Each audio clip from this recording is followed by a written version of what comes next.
Hello guys. तर नमस्कार मित्रमंडळी. तर सकाळी सकाळी क्रीम पावडर लावून खाली आलो. मम्मीला म्हणालो जय श्रीकृष्ण मम्मी. जय श्री कृष्णा, जय श्री कृष्णा बेटा. आपण आज निघालो श्रीरामपूरला. नेवाशावरून समीर भाऊला गाडीत टाकलं. थोडंसं पुढं जाऊन अतिथीमध्ये थांबलो आम्ही नाश्ता करायला. तिथं गेल्यानंतर आम्ही 2-3 सेल्फ्या घेतल्या, फोटो काढले. त्याला म्हणलो दाखव इकडं मोबाईल, थोडासा मोबाईल फिरू दे मला. तिथं जाऊन मग थोडासा मोबाईल फिरला. तिथून गेलो मग आम्ही माल पाहायला. तर आजचा माल महाराष्ट्रात 1 नंबर माल आला होता. माल हातात घेऊन पाहिला तर सोन्यासारखा आज माल दिसत होता. त्यानंतर मी पाहत होतो की गाडी कशी खाली करीत होते. त्यांनी ट्रॅक्टरला दोरी लावून केनीने 1 तासात गाडी सापडासूप करून टाकली.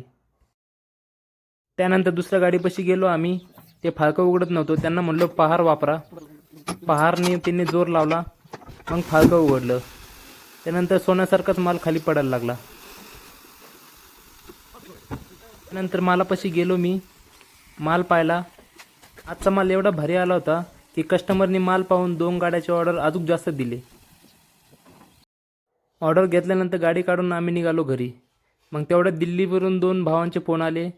त्यांच्यासोबत बोलता बोलता मग आम्ही निघालो घरी. उद्याचा व्हिडिओ पाहण्यासाठी फॉलो करा मित्रांनो. उद्याचा व्हिडिओ 1 नंबर येणार आहे मित्रांनो. जय श्रीराम दोस्तो.